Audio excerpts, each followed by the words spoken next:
Assalamualaikum warahmatullahi wabarakatuh. Kami dari kelompok pemikiran tafsir era kontemporer yang akan mengkaji pemikiran Dr. Nur Rafi'ah bil Uzam dengan tema keadilan hakiki yang akan dijelaskan oleh anggota kelompok kami. Yang pertama, Nasruddin. Kedua, Ika Rosida Cahyaningsih. Ketiga, saya sendiri Failal Asmi Askia. Selanjutnya ada Yarsa Arnanda, dan yang terakhir Muhammad Amri Bahjar.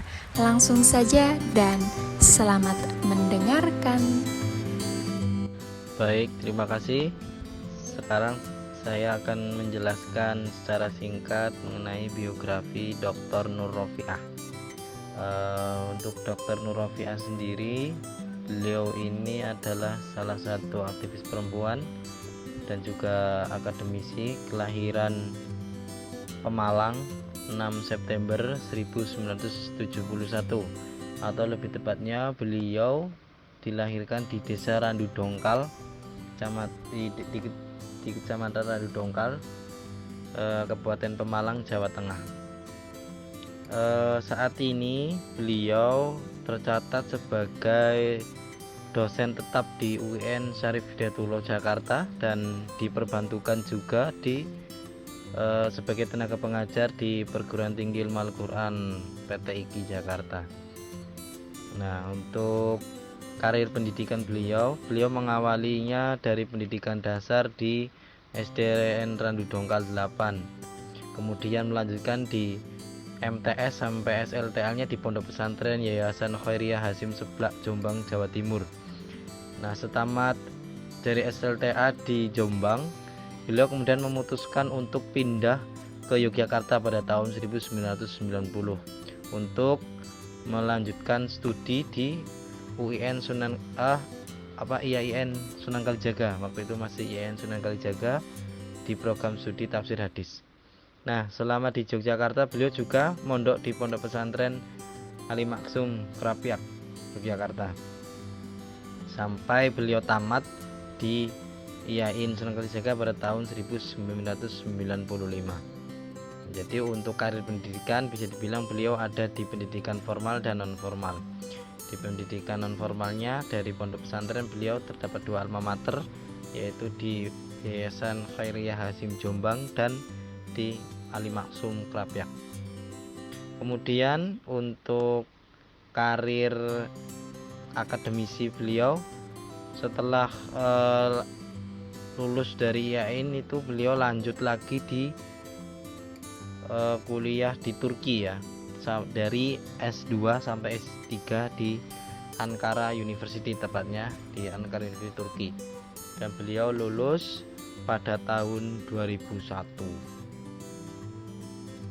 Untuk pemikiran beliau, saat ini kita mengenal beliau sebagai salah seorang akademisi dan aktivis di bidang gender dalam Islam. Nah, salah satu buku-buku beliau yang terkenal adalah Nalar Kritis Muslimah, Refleksi atas Keperempuan, Kemanusiaan dan Keislaman. Kemudian ada juga buku beliau yang berjudul Kajian tentang Hukum dan Penghukuman dalam Islam, Konsep, Ideal, Hudud dan praktiknya. Nah, untuk penelitian juga tercatat beliau banyak penelitian di bidang terkait yang selama ini banyak didanai oleh PT IKI Jakarta. Salah satunya adalah penelitian seputar penafsiran tentang ayat-ayat homoseksual. Nah, mungkin cukup sekian penjelasan mengenai biografi singkat dari Dr. Nur Rafi'ah bil Uzam, MSc. Ya, baik, terima kasih. Untuk selanjutnya saya akan menjelaskan mengenai metode penafsiran Dr. Nur Rafi'ah. Sebenarnya secara praktis kita cukup sulit ya untuk mencari bagaimana pola atau corak penafsiran Dr. Nur Rafi'ah, karena sampai saat ini memang belum ada kitab tafsir yang beliau karang, dan juga ya bisa dibilang beliau bukanlah seorang mufasir praktis ya, meskipun banyak pemikiran beliau yang langsung terhadap pemahaman ayat Al-Quran. Akan tetapi dari beberapa buku dan beberapa penelitian beliau seputar ayat-ayat Al-Quran, terutama yang berhubungan dengan keadilan gender, maka bisa dilihat ada beberapa ciri khas dalam penafsiran beliau. Pertama, beliau mempunyai ciri khas sebagai mufasir kontemporer, yaitu dengan menggunakan pendekatan kontekstual. Ini yang dilakukan oleh mufasir-mufasir kontemporer lainnya. Pendekatan kontekstual dalam hal ini yaitu beliau untuk memahami suatu teks dalam sebuah ayat itu juga melihat bagaimana konteks dalam masa beliau menafsirkan ayat tersebut. Nah, yang menurut kami yang salah satu yang menjadi ciri khas utama dari beliau adalah beliau memahami ayat Al-Quran dengan pendekatan sosiohistoris. Nah, salah satu aplikasinya itu adalah ketika beliau mengkritik penafsiran klasik yang terlalu menekankan aspek kebahasaan dalam Al-Quran, sehingga dalam menafsirkannya terdapat bias gender. Karena menurut beliau secara historis tata bahasa Al-Quran, tata bahasa Arab itu mengandung unsur-unsur bias gender seperti itu. Nah, jadi beliau lebih ke fakta sosial untuk menafsirkan sebuah ayat daripada menggunakan pendekatan bahasa seperti halnya mufasir-mufasir klasik. Terima kasih. Sebelum masuk kepada pembahasan tentang keadilan hakiki, mari kita mengenal sedikit tentang pengertian keadilan gender. Keadilan gender dimaknai dengan kondisi masyarakat yang menempatkan laki-laki dan perempuan secara adil dan setara. Masyarakat diharapkan dapat terbebas dari nilai-nilai patriarki yang menganggap laki-laki lebih utama dibandingkan perempuan. Dalam Al-Quran sendiri, sudah disebutkan bahwasannya jenis kelamin tidak menjadikan seseorang lebih utama dan berkuasa. Akan tetapi, ketakwaanlah yang menentukan kemuliaan manusia. Hal ini terdapat dalam Quran Surat Al-Hujurat ayat 13. Terwujudnya keadilan gender ditandai dengan tidak adanya diskriminasi antara laki-laki dan perempuan, tidak terjadi lagi perbedaan peran, posisi, dan tanggung jawab berdasarkan jenis kelamin. Perspektif keadilan hakiki bagi perempuan adalah perspektif keadilan yang tidak mengecualikan, bahkan memberikan perhatian khusus pada kondisi spesifik perempuan, baik secara biologis maupun sosial. Perspektif ini penting digunakan dalam memahami nas agama maupun realitas kehidupan, sebagaimana dicontohkan oleh Islam. Tanpa perhatian khusus pada kekhasan perempuan ini, maka ajaran agama mempunyai potensi besar disalahgunakan untuk melegitimasi ketidakadilan pada perempuan, menyalahkan perempuan korban ketidakadilan, dan mengakibatkan perempuan jadi korban untuk kesekian kalinya. Hal yang mendasari munculnya perspektif keadilan hakiki milik Dr. Nur Rofiah disebabkan oleh beberapa problem akademik sebagaimana berikut. Yang pertama, dalam tradisi patriarki atau al-abawi yang kental, seperti terjadi pada masyarakat Arab pada masa pewahyuan Al-Quran, perempuan kerap diperlakukan tidak adil semata-mata karena keperempuanannya. Kedua, perempuan hanya dipandang sebagai objek seksual, sehingga ketika menstruasi, hamil, dan menyusui bayi, mereka dinistakan karena tidak bisa difungsikan secara maksimal. Ketiga, perempuan sebagai pihak yang lemah atau inferior dituntut untuk selalu tunduk dan taat pada yang lebih kuat, yakni laki-laki, sebagai pihak superior. Keempat, poligami, nikah muda, anti kontrasepsi, dan topik gender lainnya bukan masalah hukum semata, tapi ideologi yang menentukan keislaman seseorang. pendekatan pengalaman biologis perempuan yang sering digaungkan oleh Dr. Nur Rofiah Bil Uzem, salah seorang feminis muslim yang juga seorang dosen pasca sarjana perguruan tinggi ilmu Al-Quran PTIG Jakarta dalam kajian keadilan gender yang digagasnya. Ada 5 pengalaman biologis yang dialami perempuan, yaitu menstruasi, hamil, melahirkan, nifas, dan menyusui. Tafsir Mubadalah menjelaskan bahwa kelima pengalaman biologis tersebut hanya dialami perempuan sebagai kodratnya yang tidak bisa diubah dan merupakan pengalaman yang menyakitkan bagi perempuan. Realitas pengalaman biologis perempuan sebagai landasan tafsir menurut Nur Rofiah adalah ayat kauniyah yang tidak tertulis dalam teks dan hanya terbaca melalui realitas sosial di masyarakat seperti bentuk rasa sakit yang dialami perempuan haid, beratnya mengandung selama 9 bulan, menyusui, pengalaman nifas pasca melahirkan, dan lamanya masa periode pemulihan. Salah satu wujud sosial dan implikasi tafsir yang dekat dengan pengalaman biologis perempuan, yakni adanya rasa empati dan simpati bagi perempuan yang mengalami pengalaman biologis tersebut, di mana kondisi perempuan bisa sangat lemah dan dapat sangat kurang produktif di masa-masa tersebut, sehingga pengalaman biologis sebagai landasan tafsir dapat lebih memanusiakan perempuan, terutama dalam ranah domestik. Perempuan sering memikul beban ganda dan hanya dianggap objek seksual dalam pernikahan tanpa memperhatikan kesehatan reproduksi perempuan.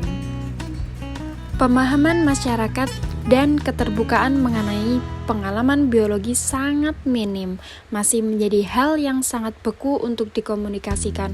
Padahal, semestinya pengalaman biologis ini perlu dikomunikasikan terutama terhadap pasangan laki-laki, agar semakin banyak laki-laki yang memahami kodrat perempuan dengan siklus biologisnya. Berikut imbasnya, yakni ada saat perempuan berkurang produktifnya, sehingga relasi kesalingan dalam menjalani tugas dan kewajiban dalam pernikahan adalah hal yang mutlak. Selanjutnya yaitu penjelasan mengenai pengalaman sosial perempuan. Ketidakadilan pada seseorang karena menjadi perempuan kerap terjadi dalam lingkup sosial masyarakat. Mirisnya, ketidakadilan yang berakar pada cara pandang negatif pada perempuan ini kerap tidak disadari karena muncul dalam tindakan yang diyakini baik dan ilmiah oleh masyarakat. Menurut alumni Universitas Ankara Turki ini, ketidakadilan pada perempuan berakar dari cara pandang negatif pada 5 pengalaman biologis perempuan, yaitu menstruasi, hamil, melahirkan, nifas, dan menyusui.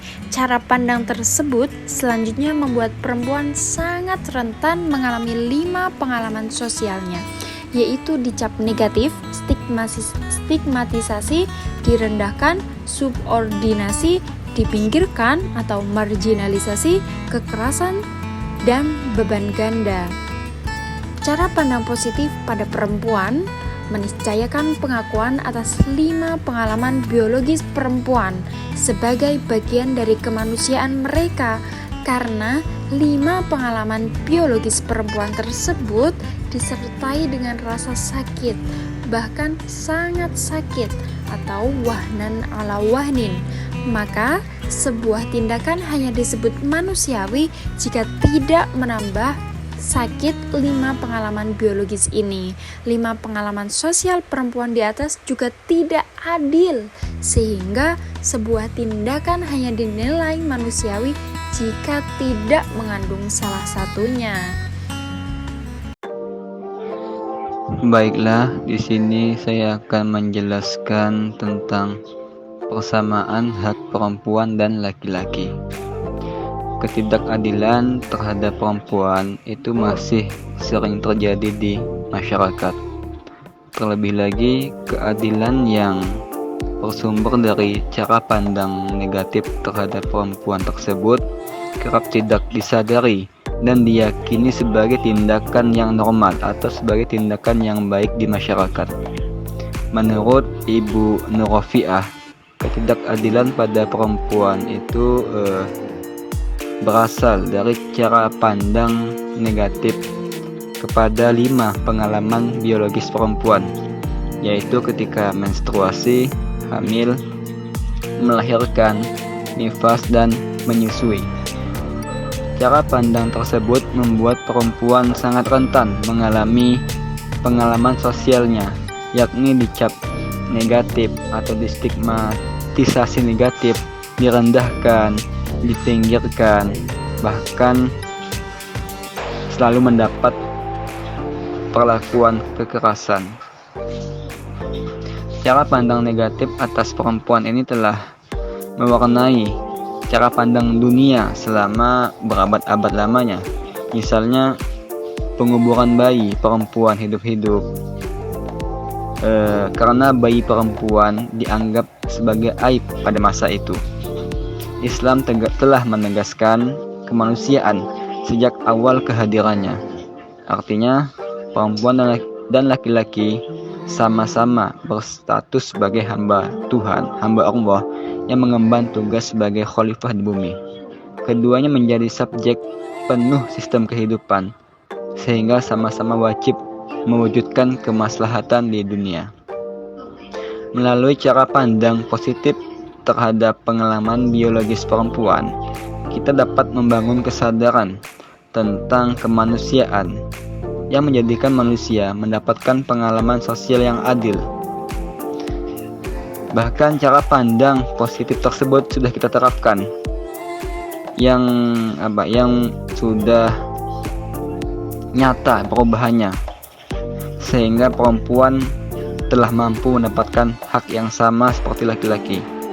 Misalnya, sudah banyak perempuan yang mampu menyelesaikan pendidikan formal hingga ke jenjang sarjana, magister, bahkan doktoral. Mereka pula telah banyak terjun secara langsung di lembaga-lembaga pemerintah maupun swasta. Sebaliknya, tidak sedikit laki-laki dapat mampu atau mempunyai kesempatan untuk bergerak maju seperti itu. Hal ini menyebabkan laki-laki secara ekonomi, sosial, politik, bahkan agama itu lebih rendah atau tidak lebih baik daripada perempuan. Harapan masyarakat yang terlalu tinggi kepada laki-laki sebagai tulang punggung keluarga itu menjadi bumerang bagi laki-laki yang tidak mampu atau tidak mampu memenuhi ekspektasinya, dan kadang membuat harga dirinya terusik, sehingga terjadilah kekerasan dalam rumah tangga. Lagi-lagi, ironisnya, kekerasan dalam rumah tangga ini yang menjadi subjeknya adalah perempuan. Oleh karena itu, strategi yang dapat diterapkan dalam membangun keseimbangan antara laki-laki dan perempuan adalah memahami konsep kesetaraan gender secara utuh. Laki-laki dan perempuan perlu membangun kesadaran untuk bekerja sama, memenuhi kebutuhan, dan berbagi peran secara fleksibel. Kesetaraan gender dapat dibangun di atas nilai-nilai kesetaraan Islam sebagai berikut.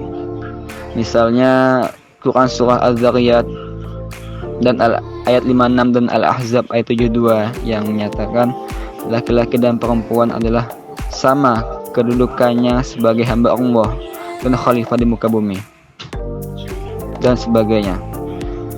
Kekerasan dan keadilan dan ketidakadilan atas manusia dalam bentuk apapun pada ruang domestik maupun publik, pada dasarnya itu sangat bertentangan dengan misi utama Al-Quran. Rasulullah SAW sepanjang hidupnya terus-menerus bergulat dengan problem kemanusiaan, khususnya tentang perempuan. Al-Quran ingin membebaskan perempuan dari tindasan-tindasan yang mereka alami. Maka dari itu pentingnya membangun kesadaran tentang keadilan gender yang merintis budaya ramah kepada sesama, tradisi pernikahan yang bermartabat bagi kedua belah pihak, dan sebagainya. Hal demikian merupakan aset investasi besar bagi peradaban Islam yang bebas dari tindakan kekerasan yang sebagaimana dicita-citakan sejak awal kehadirannya. Terima kasih.